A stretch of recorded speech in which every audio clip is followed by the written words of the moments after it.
Okay, at 6 o'clock, are we ready to? You're on. All right, thank you. All right, we'll call the Planning Commission meeting to order on June 17, 6 o'clock in the evening. And I've got a little script to read here. Pursuant to Section 3 of the Governor's Declaration of Emergency Directive 006, there will be no in-person attendance at this meeting complying with the directive. The public will have the opportunity to call in to provide public comment. And with that, we'll have the Pledge of Allegiance. I pledge allegiance to the flag of the United States of America and to the republic for which it stands, one nation, under God, indivisible, with liberty and justice for all.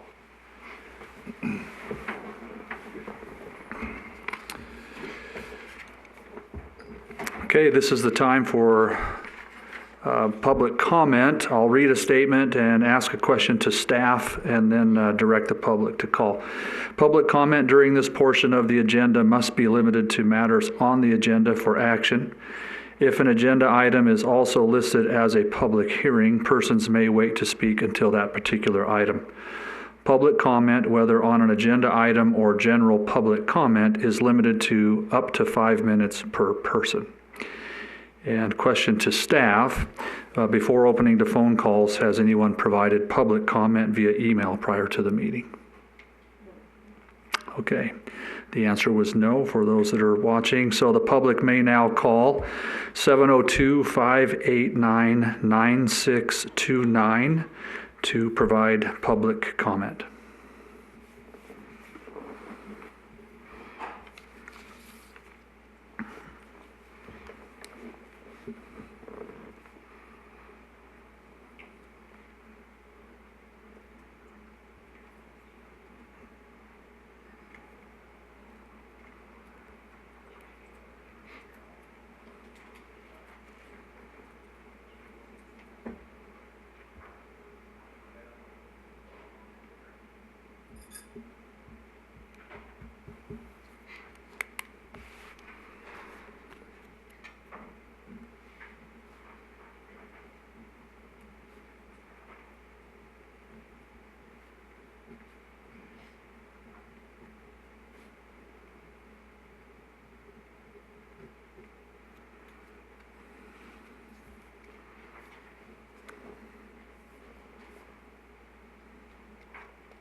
As a reminder, public may now call in for the initial public comment period, 702-589-9629.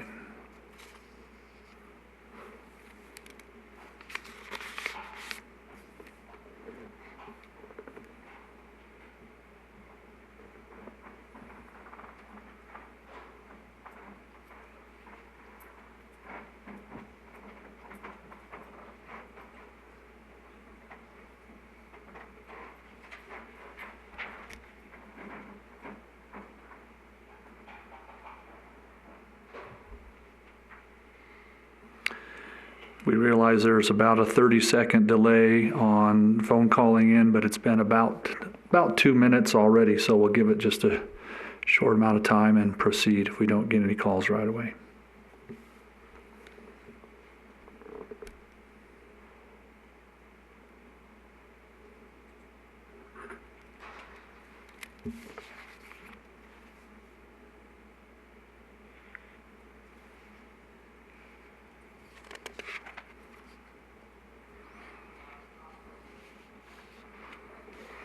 Okay, we'll go ahead and close this initial public comment and proceed with the agenda. The first item on the agenda for possible action is approval of the minutes of the February 19, 2020 regular meeting. If no one has comments, I'll move to approve. We have a motion for approval I'll second that motion. and a second. Any discussion or comments? We'll call for a vote. All in favor of approval of the minutes of the 2020 or February 19, 2020 regular meeting? Aye. Aye. Any opposed? Aye. Was that an approval or an opposition, sir? On the phone, that was an aye. Okay, thank you. Okay, it was unanimous. Agenda item number 2 for possible action.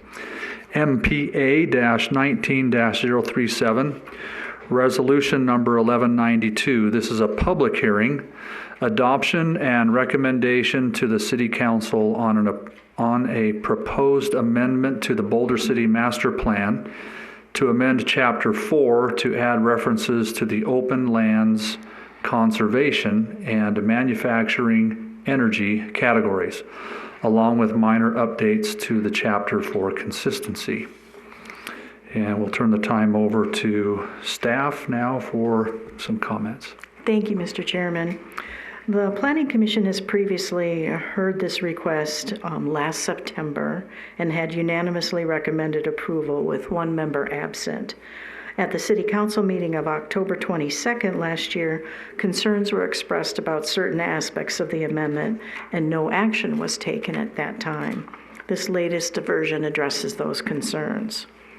With regard to the land use subcategories, there are 2 categories that have been shown on our future land use map since the 2003 adoption of the current master plan, but those categories, or rather subcategories, were not referenced in the text part of the master plan.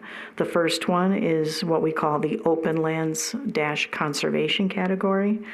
And a new policy in Chapter 4 of the master plan states, the open lands conservation designation is specifically for lands in the El Dorado Valley Transfer Area, subject to the Clark County Multiple Species Habitat Conservation Plan, also known as the Boulder City Conservation Easement. And this language corresponds to the zoning ordinance, Chapter 43, regarding the multiple species habitat conservation, and the easement is depicted on the zoning map as an overlay. The second category to be addressed is a subcategory called manufacturing-energy. And in Chapter 4, the proposed language reads, the manufacturing energy designation is specifically for renewable and other energy uses on land owned by and/or leased on behalf of the City of Boulder City. And this version has now an added sentence to address concerns of the City Council, and that added sentence is, manufacturing not directly related to energy production is not permitted in this category. And then in Chapter 4, the table there is updated accordingly to reference energy production as one of the allowed uses. And then other than that, the chapter just includes abbreviations for the various master plan map designations to match what is shown on the map.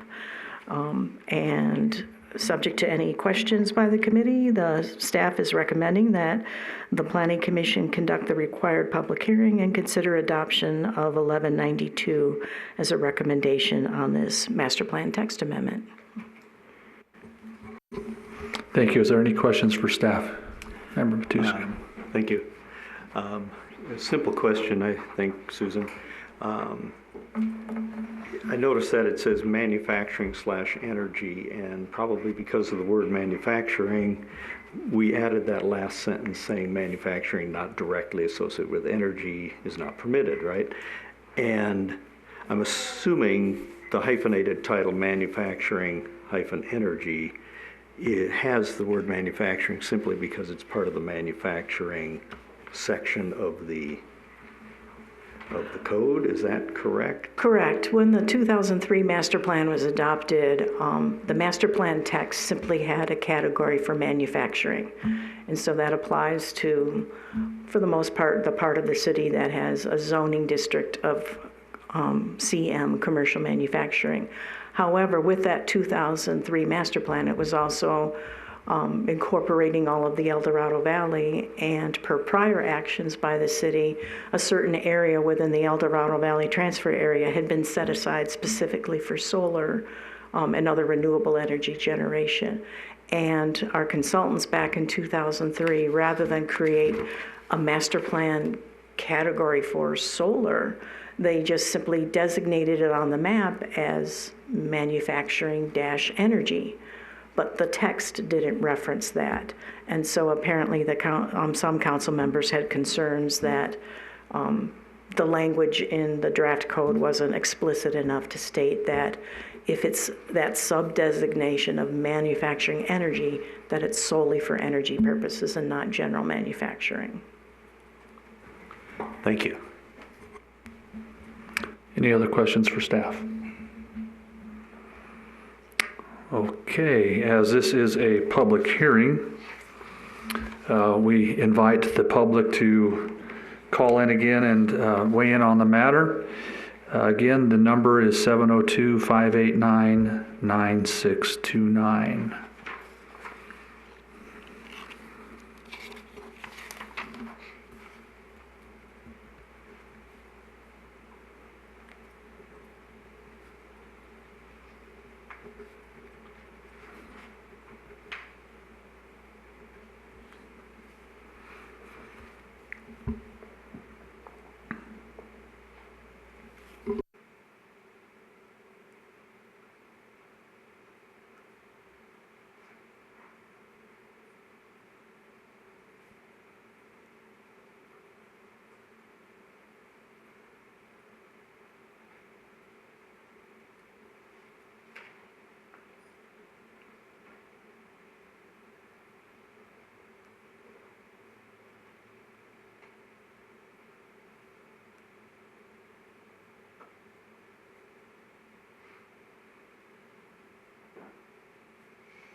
Okay, we'll go ahead and close this portion of public comment.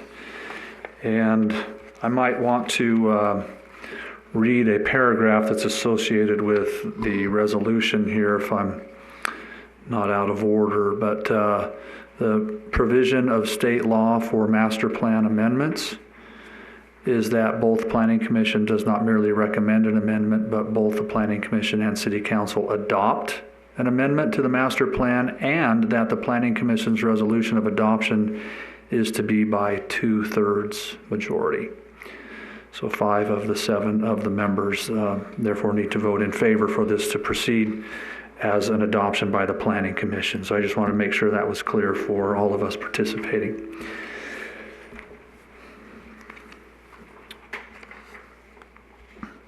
So we have the matter before us. Any comments, questions? I'd be ready to make a motion if no one else has comments. I did have one question. I should have asked it of staff before you finished, but I will ask it now. In the language that I see under the proposed changes, I don't see anywhere where it says renewable energy specifically. But Susan, in your description, you did comment that it was intended for renewable energy generation. And my question is that stated clearly in some other section? Or is that the intention that it is for renewable energy only? Or do we need to have a discussion that relates to that potentially?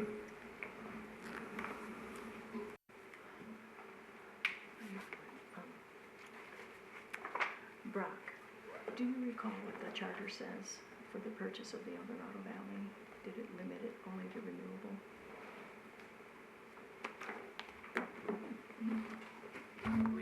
Mr. Chairman, Michael Mays for the record. I guess for clarification, when you're referring to page 28, 4-7, and the manufacturing dash energy, are you seeking further clarification than the comments regarding specifically for renewable energy and energy uses? Oh, well, there it is right there. So I did Okay. fail to see that. Yeah, I was reading the proposed changes in the earlier section. I see this in red does specifically for renewable and other energy uses on land. So I guess the question is, and other energy uses opens that up to steam, natural gas, other potential uses for energy generation. Is that a correct statement? Yeah, and I guess with renewable energy, it's contemplated that those types of uses would be considered under this definition. Yeah, I guess the question is, it leaves it open for other types of energy generation that are not considered renewable. Is that how you read this? Correct. Thank you. Mr. Matuska.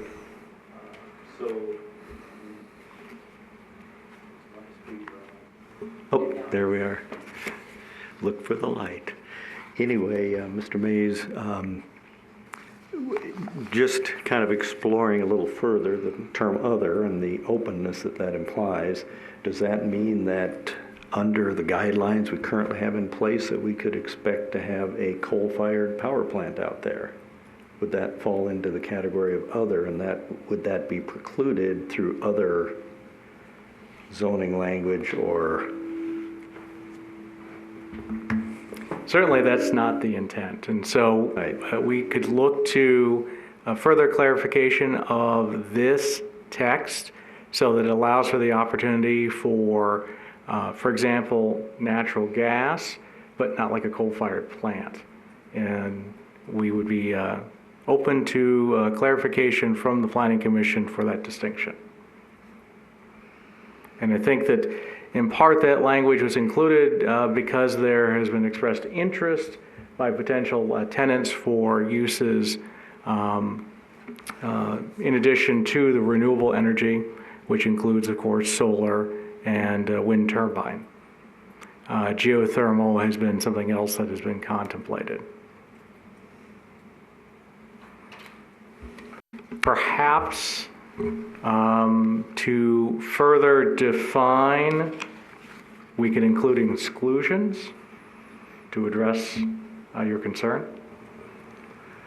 I mean, just personally speaking, I think it would not be my goal to vote in the affirmative on something that might have have a loophole that would allow something like a, like coal-fired power plant. I mean, that's obviously the extreme, but I'm not even wild about natural gas-fired, frankly. But I think personally I'd like to see some type of exclusion to kind of limit the scope of other types of energy production.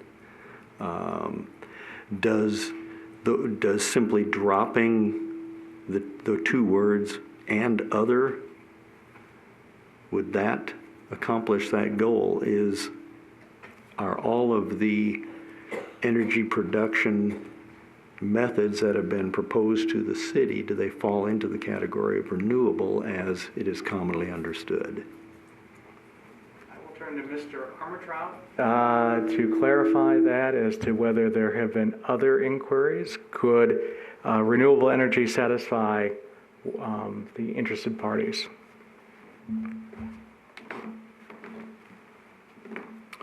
For the record, I'm Brock Armitrout, your contracts real estate manager for the city. I handle all the solar projects that we have out in the valley.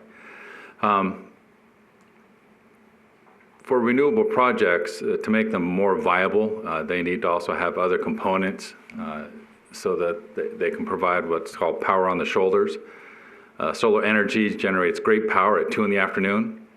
Unfortunately, everyone's producing power at 2 in the afternoon with solar. But no one's producing power at 7 in the evening, especially in the wintertime because there's no sun. So to accommodate that, what they have been working on newer technologies for battery storage so that they can provide power in the shoulders. So instead of delivering power at 2 in the afternoon when no one needs it, they use it to power the batteries and then deliver power in the non-peak hours or at least non-production hours, so that they can then meet the demands of the power customers. Boulder City, for example, in a hot summer day, it's still 100 degrees at midnight. And if we're depending on solar energy only, we're not going to get that power to run the air conditioners, whereas if they have battery storage, we would be able to get that power well late into the evening and possibly early morning hours, depending on how they structure the batteries and their arrays. So for renewable energy, it needs to be more than just solar. It means also needs to be and related power activities. It's not uncommon for a solar plant to have a gas peaker plant, so that if that unfortunate thundercloud comes over, they still have to produce the power. So the peaker plant runs for the 15 minutes or 30 minutes or however long it needs to until the sun comes back out, and then it meets its demand, and then the gas plant shuts down and the solar takes over. Same concept if it's a wind plant, they sometimes will have a gas peaker plant for those hours when the wind just stops blowing for one reason or another. And wind is an approved activity in the El Dorado Valley by the voters. And while the valley is not ideal for wind, Dutchman's Pass or the upper end is. But again, wind doesn't always blow, and they might need a gas peaker plant. Now, do we want another gas plant similar to what San Diego Gas and Electric has down in the valley, that 350 megawatt large plant that caught on fire 5-6 years ago? We're not looking for one of those. That was put out there because no one else was doing solar at that time. Now there's such a high demand, and there's also not infrastructure for that size of a plant in Boulder City. We anticipate it would be a combination of solar, battery, peaker, and possibly wind for the future. Does that help answer your question in a really long-winded way? That was perfect. I think that gave us a good understanding. So when we accept solar into our backyard here, we're basically accepting with the understanding that there may be gas, wind associated with it. Solar or renewable has to be the primary use, and then with the ancillary battery storage and so on. There is lately a push for just battery-only projects. They don't need the thousands of acres. They need 20 acres, 30 acres, so that they can put up their battery storage. And those facilities will actually be buying off the market that power produced at 2 in the afternoon that the solar companies just can't sell because nobody needs it. They buy it for pennies on the dollar, then come midnight, they put it back out in the grid, and then that's how they would make their money, by selling it then at market rates well into the evening. And so those types of projects may be coming to the El Dorado Valley in our infill areas. Best example is the Nevada Test Site Security Center area, operated by UNLV. If you've ever been out to the solar farms, right next door to the Nevada Solar One, that's the one with the mirrors, you'll see a house on the side of the road, at least what looks like a house. That was actually built by UNLV as the classroom for a solar study area that they plan to build out there and relocate all the solar panels they have near the Nuclear Testing Museum. They were going to move those over to this site. After the little classroom got built, the professor was reassigned someplace else. And the university lost interest. So they have the lease, but that site is ideal, for example, for battery storage. It has transmission all around it, has water for fire protection, has paved access. It's not really ideal for solar, so that's an example of a location where battery storage may make more sense. Because if you're not familiar with battery storage facility, it's basically a giant Connex box with air conditioning units on each end. They're typically separated by about 20 feet, so if one catches on fire, it's just the one. Those are the situations, and Chief Walton would know this. If they catch on fire, you're not putting the fire out, you're just keeping the fire from spreading. Because once they go, they go. There's no saving components once they catch on fire. But that location would be, as an example, an ideal location for battery only. It's related to renewable in that they use renewable energy to charge the batteries and then discharge later at the optimal time. But if we could have renewable energy related industry, that would probably work better for the city as a whole as we move forward with leasing out future lands for renewable energy resources. Yeah, I'm also uncomfortable with that language being overly broad. To make the language more specific, would we have to vote this down tonight and then bring it back again, or can we change the language tonight? I think you can amend it on the floor, but Ms. Danielewicz can fill you in. If you've got a specific proposal, such as if you'd rather change the word other to related, so that it states the manufacturing energy designation is specifically for renewable and related energy uses on land owned by, et cetera. If you've got something specific, you can make that as part of your formal adoption tonight, and then the version you adopt would go forward to City Council as scheduled. If you're not quite clear on the exact language you want, and you want staff to bring it back to you, then we would just bring it back next month. Thank you. Thanks, Susan. Any other questions, Mr. Teresa? No, I just want to make the statement that right now there's obviously not an appetite for a gas-fired plant or a coal-fired plant, but times change. We'll have different people in council and planning in the future, and I'd like the language to just be more specific before I could support it. The change to the language that Susan just outlined is minor, but I think it's very important. So, yeah, I'd like to see us go in that direction. Thank you. Mr. Biaggi. Just to be clear, in my mind, we're not intending at all to allow for a battery manufacturing plant. It is only essentially that which would be associated with renewable energy generation. So beyond wind, solar, and geothermal, what is there? Something to be invented yet? Good point, and that's my point. Why don't we worry about that when the time comes and just define it as those three? As far as your earlier question about manufacturing, our zoning wouldn't allow it. They would have to do that in another location. And based on the processes they use for manufacturing, that site's not ideal either. They need access typically to heavy rail, better access to freeways. Just want to be clear, that's all, on record. But I'll go now my second point. If renewable really at this point in time is, as we just said, it's geothermal, it's wind, it's solar, couldn't we just say that? I think that's up for us to decide as a group here. Well, I'd say, but I'm asking in a sense of, I'm not trying to put him on the spot. What I'm trying to determine is really, are those really the three main ones at this point in time that are even on the table? It's a generic question. Yes, we need to decide, but he's working with it. I don't know if there's something else out there. As long as it doesn't preclude the related ancillary uses, that would work.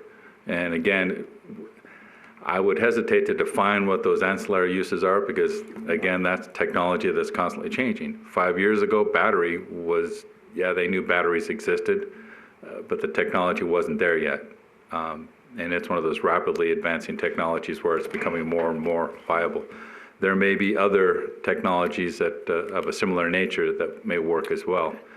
I know, for example, it's way off on the horizon, but companies over in Asia are working at finding ways to extract hydrogen from the water that they use to cool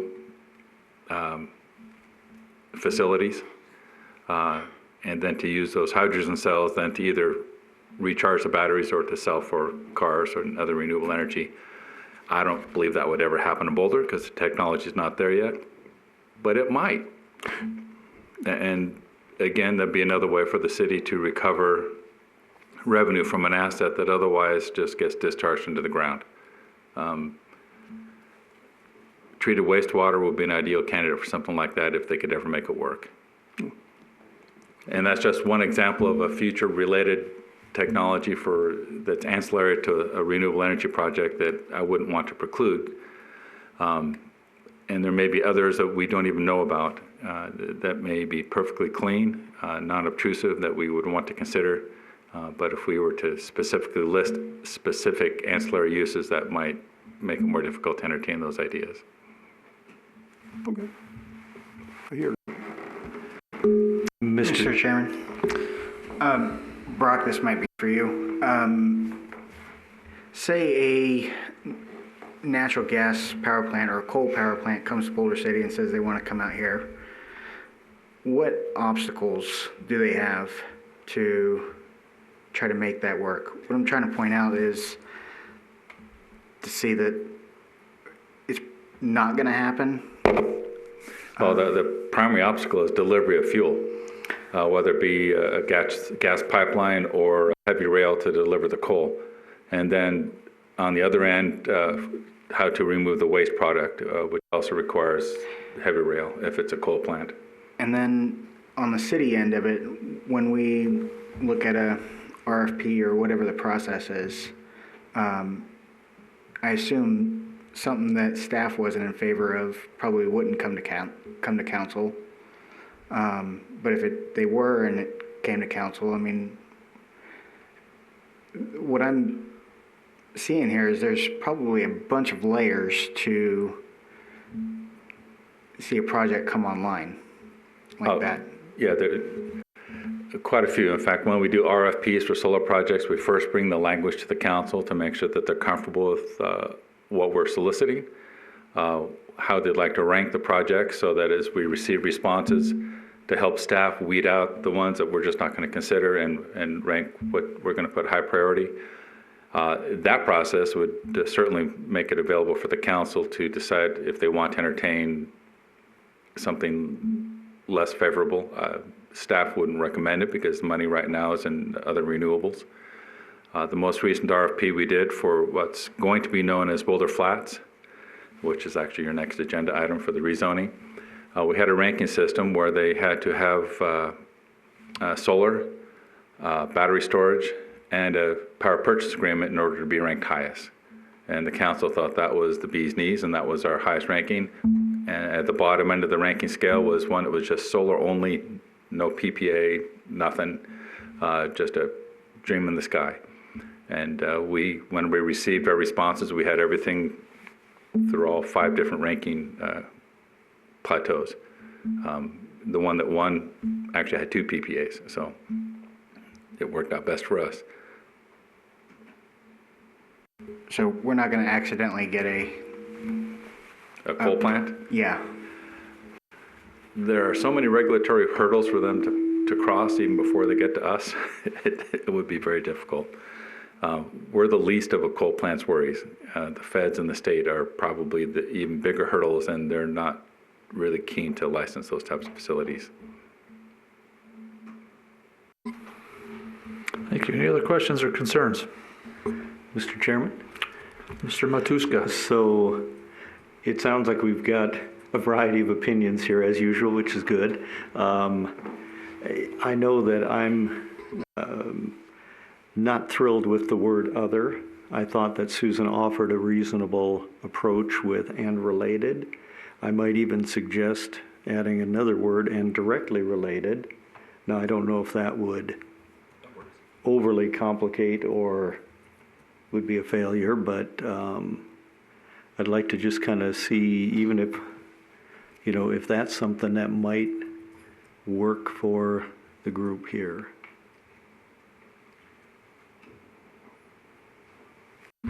Well, we can certainly address that either in a motion or with further discussion if anybody wants to weigh in on that. Yeah, I just, from my standpoint, there's a couple, we're all talking about a very good thing here in the sense of there probably is some further definition. The thing that I'm taking away from what Brock is saying is that we have essentially what are some right now defined types of supporting or of renewable energy. But at the same time, to maintain that production, you still can require other energy sources to perhaps implement that, where the natural gas and who knows what else might come into play, if I understand it correctly. So what we're really trying to be sure is we're not ending up with another energy source at this point that is, let's say, not really what we now consider to be renewable. Yes, there's the future, and the future, you can always come back to the commission and add it. So, I mean, what I'm kind of taking away is some more specifics, and I'm sort of, one word may or may not do it. I'm actually thinking what you're really telling me is required supporting energy, for example, instead of other. So it's like renewable energy, which in my mind right now is still solar, wind, geo, and that what you're needing to maintain that is support, is other perhaps required supporting energy. You know what I mean? And that to me covers the definitions, I think, are what we're trying to really limit here. But that's my thought to the group. Ms. Bonner? Hi, I just had one housekeeping question. It's not related to the discussion you were just having. Quick question, Sue. Under some of these minor changes where you're changing the acronyms, but the following text does not change the acronym while others do, I didn't know if you needed, under like on page 29, the public and quasi-public, we're changing that to the PUB. Below that, it's just P1, and it's a mix throughout, the acronyms versus the new definition, and I didn't know if we needed to address that so it doesn't have to come back again just for some text changes. I can see what you're referring to, and basically the difference there is the acronyms that are to the right of the terms, such as open lands, OL, public, quasi-public, PUB, that designation is what shows up on the map. Okay. And then below that, our consultants at the time, they just used another subset, a briefer version, of the acronyms strictly for the policies. But basically, staff doesn't have a problem with, for instance, the policy being referred to as P1 instead of PUB1. I'm fine with that. I just wanted to Okay. make sure that something wouldn't have to come back. Sure, no problem. Okay, thank you. Thank you. Any other questions or items of discussion before we entertain a motion?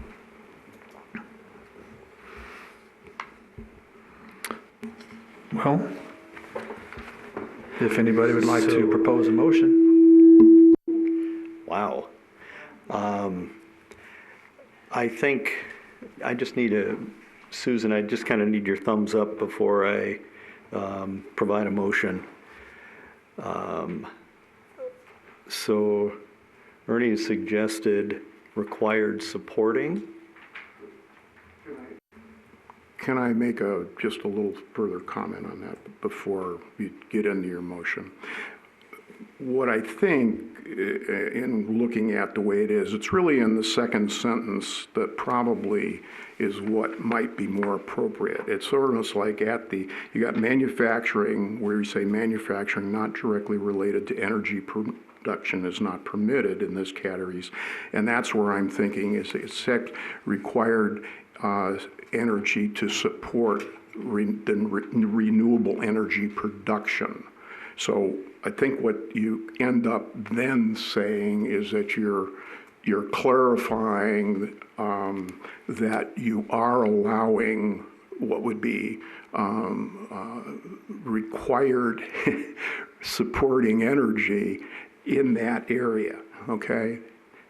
Where then it's just instead of the other, you drop other and you just put in the defined ones, or perhaps. Let me make a motion. Okay. I think that's a good idea. Let me make a motion. Let's see if we can live with the language I'm going to suggest, and then we can discuss. Is that reasonable, Mr. Chairman? Go ahead. All right. I make a motion to let's see, let me make sure I've got the language correct here. Make a motion to adopt and recommend to City Council Resolution number 1192 as written, but with corrections to the M4 Manufacturing Energy section to read as follows. The manufacturing energy designation is specifically for renewable and related energy uses on land owned by and or leased on behalf of the City of Boulder City.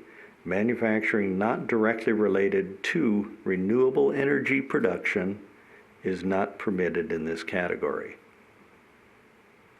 So just changing one word, adding another. Okay, we have a motion on the floor. Do I have a second? I'll second that motion. We have a motion and a second. Any discussion?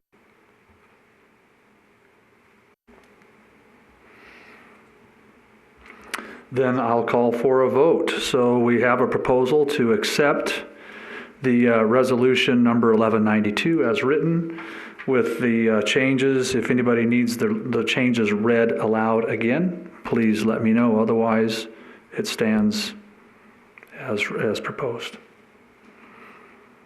Okay, all in favor? Aye. Aye. Aye. And any opposed? Nay. You're a nay, Ernie? Yeah. Okay. So we have the required 2/3 approval. So resolution number 1192 passes with a 2/3. And we'll go on to item number 3 for possible action. City of Boulder City, additional energy resource zone area, El Dorado Valley. Matters pertaining to modifying the master plan and zoning maps to increase area for solar development, the Black Hills and South Boulder Flats site. So this is quite a wordy proposal, so I'll continue. A, neighborhood meeting to explain a proposed master plan amendment as per NRS and summary of proposed rezoning. B, which is where we're at, the public hearing on a proposed master plan amendment and a proposed rezoning. So the two resolutions associated, you want me to continue or do you want to just go ahead and do some explanations? Okay, we'll turn it over to staff right now for explanations. Thank you, Mr. Chairman. With regard to this request, basically, as you noted, item A is listed on the agenda as a neighborhood meeting. And since it's been a while since we've done one of these, I'll just give a brief summary. And this is related to an NRS requirement. NRS has slightly different standards for approval of master plan amendments than it does for rezoning of land, just as a master plan future land use map is related but not the same as a zoning map. And since NRS for decades did not require notification of surrounding properties for master plan amendments, that changed several years ago. But instead of requiring that the city send out public hearing notices for a master plan amendment as it does with a rezoning, instead NRS says that the person who's proposing the amendment shall hold a neighborhood meeting, and then they're supposed to notify all surrounding properties within 750 feet, which is the same standard if it were a rezoning. In this case, and is for most cases with regard to master plan amendments, the city is the applicant. So in this case, prior to holding the public hearing, this, in effect, before the Planning Commission, constitutes the neighborhood meeting. The city mailed out the notices to all properties within 750 feet, which were primarily city-owned properties, with basically just a few lessees, and I believe that the Bureau of Land Management, as the other parties within 750 feet. A minimum of 30 had to be notified. And so the neighborhood meeting is the purpose of that is to explain the proposed amendment. So that I'll do. Basically, which is summarizing the information in the staff report. Then you would hold the public hearing Or actually, if you prefer, you can ask questions back and forth. We've got Mr. Armentrout here. He can provide more detail if you've got any detailed questions about this particular area. And then you would open your public hearing, and then you would just deliberate as normal on that matter. So to summarize, we've got two related requests: a master plan amendment to the future land use map and a zoning map amendment to rezone property. And both of this is for an area that we're referring to as Black Hills South, and which will be known as the Boulder Flat Solar Project. And this is in the El Dorado Valley Transfer area west of Highway 95. And the area is approximately 1,345 acres, which is 2.1 square miles. And basically, the city has a pending option and lease agreement for this site for utility-scale solar energy development. The most recent prior action was approval of Council Resolution 6994, awarding the bid to IBV Energy Partners for this purpose, and the project will be known as Boulder Flats. So related to this, the request before you now is to amend the master plan map and zoning map. The master plan map currently designates the category as open lands for this area, and the proposed category, as with all the other solar and renewable projects down there, is manufacturing-energy. Likewise, for the zoning map, the current designation is GO Government Open Space, and the proposed zoning is ER Energy Resource. And you've got the maps in your packet, and they're also up on the monitors right now, which show the area and the existing and proposed categories for both the master plan and rezoning. And as the chairman so properly noted beforehand, for the master plan amendment, the provision of state law is that the normal adoption or formal adoption by the Planning Commission is by a majority of 5 of 7 members. Staff has alternate resolutions available if a resolution were to pass by only 4 to 3. Or if the commission wanted to recommend denial.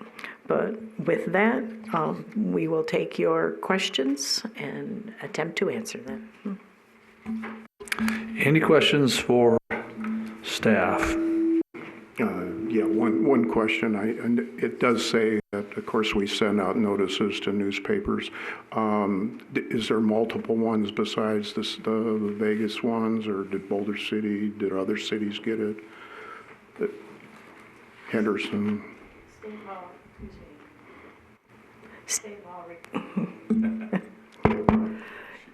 State law requires that we have to use what is referred to as an adjudicated newspaper. And the Las Vegas Review Journal, I believe, is the only adjudicated newspaper that we're allowed to use for the required noticing.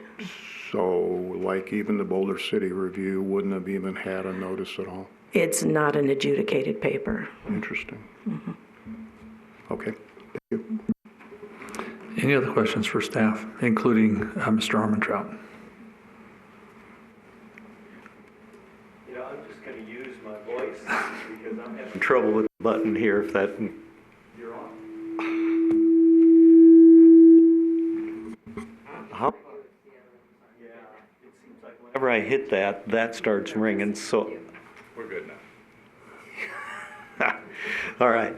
So the question I have is real simply, and it has to kind of do with notification, as Ernest was going into.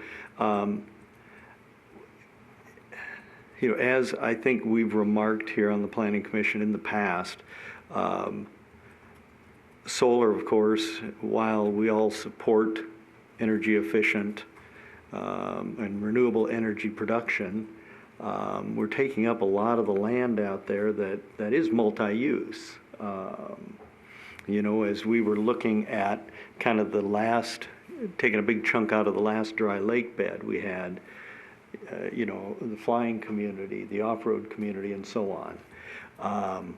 While the model airplane community may not be interested or concerned about this piece of land, I'm just wondering, has the off-road community been contacted in any way specifically, as this appears to really start to cut into, or maybe I would say terminate access down that valley that I think begins at Dutchman Pass. And my concern would be, and I do some off-road, would be that we would no longer be able to move from north to south, kind of on the western edge of this solar complex. Thank you. I'm waiting for Holly to turn yours off. Go ahead. Oh, sorry. Unfortunately, when they redid the sound system here to make it more efficient, it's too efficient. So if too many mics are on at the same time, we get feedback.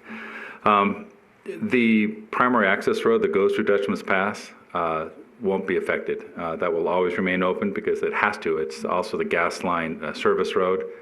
If you're to go in Henderson to the very end of Horizon Ridge, it turns into dirt road. It's this dirt road it turns into, and it comes into the Eldorado Valley.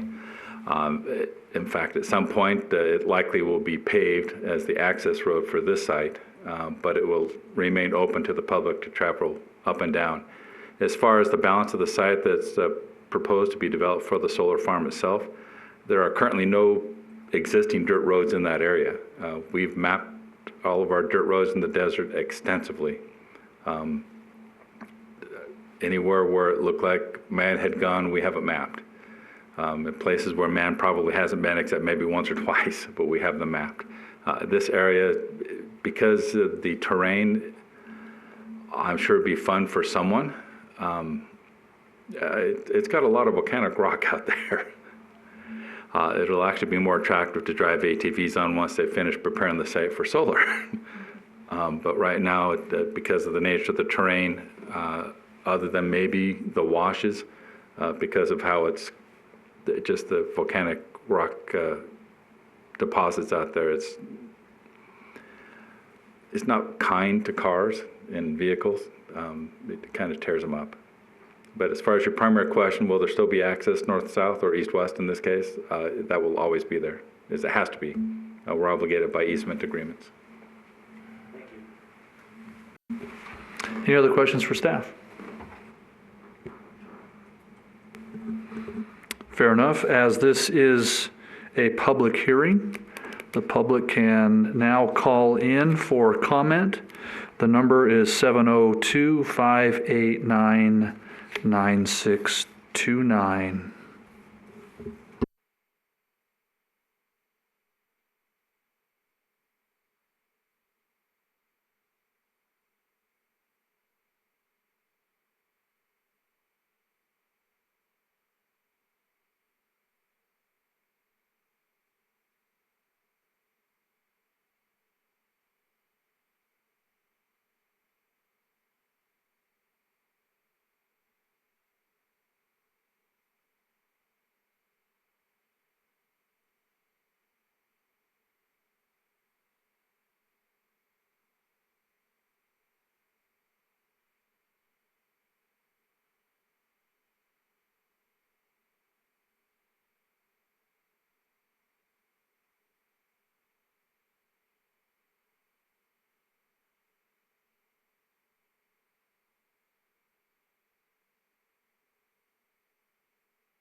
Okay, having no public comment, we'll close that portion of this particular item and proceed with discussion amongst the members.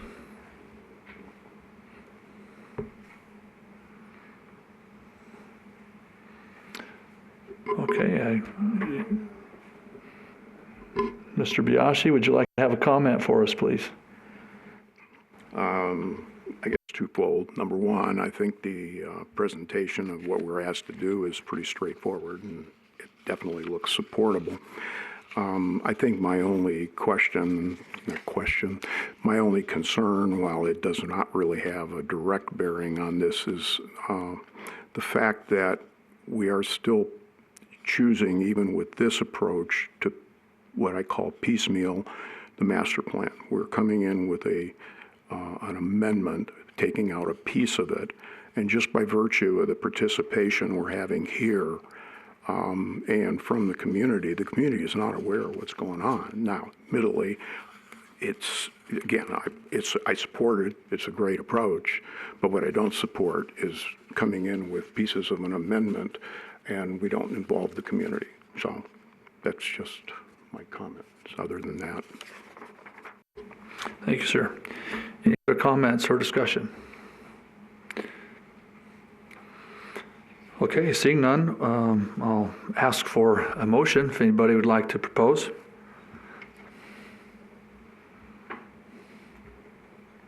Mr. Chairman, I will make a motion to approve Resolution 1194, the recommendation of City Council to make these changes to our zoning.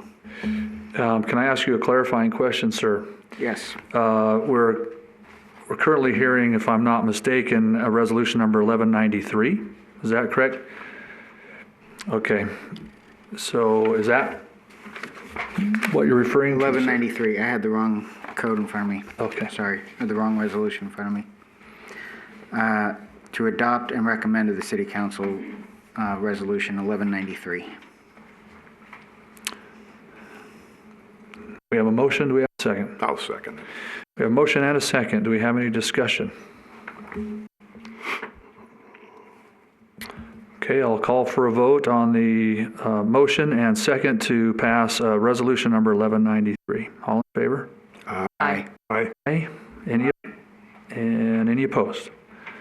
All right, let resolution number 1193 passes unanimously with the requisite 2/3 for adoption. And further proposal to City Council. And continuing on for Resolution 1194. Is there any additional comments from staff on this one? Okay, as this is a public hearing, we'll also, or was the intention for both? Okay, fair enough. So we'll proceed then with discussion on Resolution number 1194.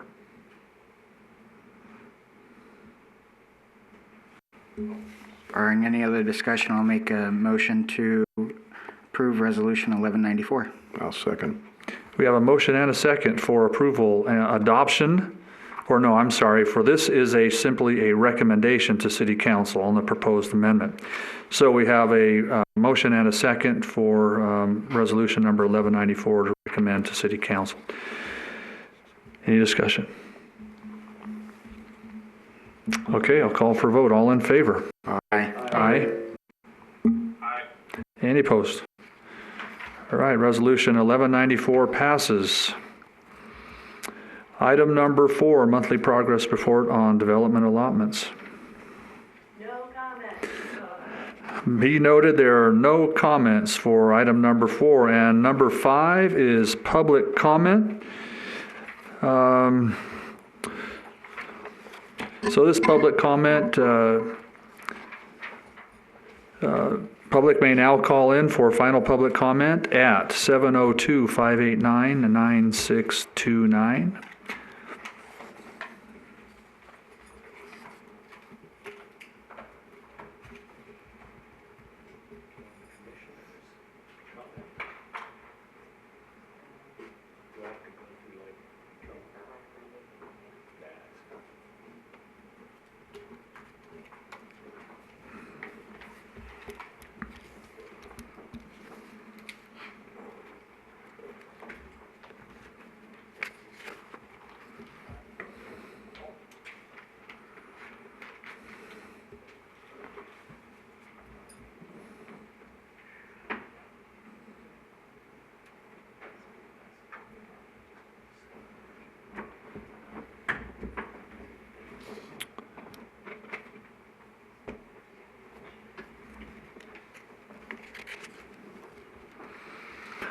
Okay, we will go ahead and close this portion of public comment, and we will hereby call this meeting over.